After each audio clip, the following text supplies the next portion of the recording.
Today in the WebFit Club, we're going to do what do you do while you're cooking at home.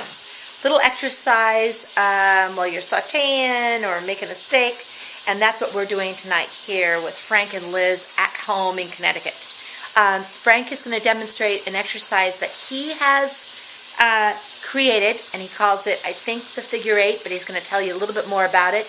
And then what I'm going to do is just kind of make sure he's doing it right. But it's going to be a good exercise. Okay, all right, Frank. What I like to do first is put my feet about shoulder width apart. Okay. Just nice stance. And then what I like to do is I bring the RollerSizeR out in front of me. Okay. So that my arms are extended. And then what I do is I bring it back. Okay. And then bring it all the way back so it's behind my back. Okay, now let me just say something. For those of you that can't do, Frank has been rollersizing for a while. And so when you reach back there, if you can't do that, you bend. What you can do is you can just start the RollerSizeR just by putting it behind your back and just putting your arms in the position that you need. You want to make sure that the balls are in front of your palms, like so. Okay. And then what you want to do is you want to bring the RollerSizeR up above your head. Above the head. And then what you're going to do is you're going to bring it down. And then you're going to rotate it so that it goes around your shoulder. Okay, now do that slow again. So go from the starting point. So again, if you were in a starting position. So you want to start in the back. And you're going to start with your hands open. Okay. And the balls. And the thumb is like a dowel. Yeah, in between your thumb and your index finger, right? Okay. Is that index finger? Yep. Okay. And then you want to make sure both sides are the same. And then what you're going to do is you're just going to bring it up, and you're going to cross it over, and then you're going to come back, and you're just going to oh yeah, like that. So. And then as you do that, you keep your feet steady, keep your feet firm. Yep. Underneath your shoulders width. Yep. And then what you want to do is you want to just, and this loosens every muscle in your back, in your arms, in your shoulders. It has a good flow. It has a nice flow, and it just feels so good. It just works every single muscle. And then what you want to do is you want to do it to one side. Yep. And then you want to just reverse it so that you do it to the other side. Now, do you feel a little different when you do the other side? Like.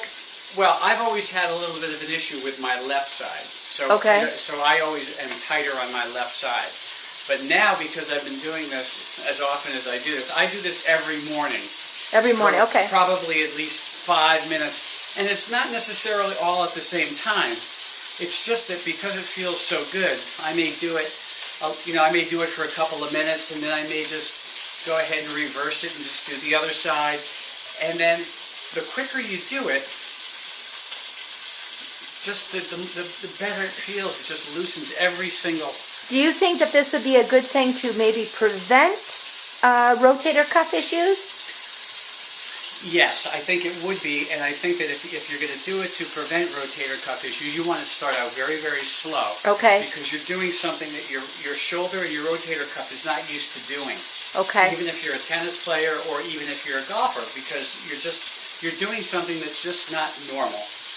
But once you get used to it, the flow is just incredible. So show us what it looked like when you first started.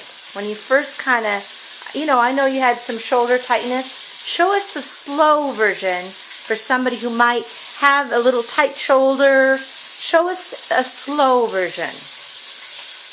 And what you may want to do is you may want to just bring it up a little bit. You may want to do it in stages. In stages. Yep, there's a stage, okay, and around. And all right. You see it all together like that. So it's very circular, but it's what Frank calls the figure eight. Then, just to finish it up, when you're all done, when you feel like you've done enough, you want to hold the RollerSizeR with one hand here. Yep.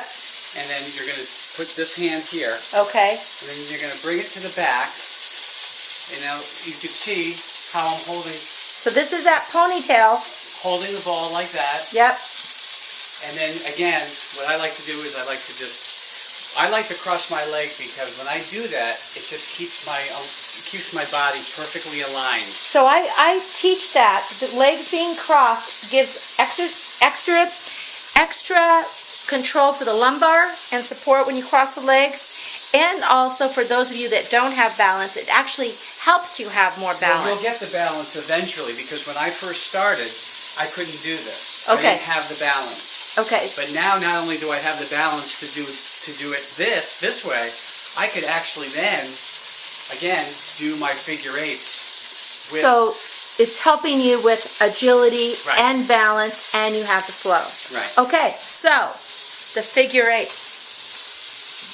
kind of like sauteing your shoulders, and you can do it while you're cooking dinner. That's pretty cool.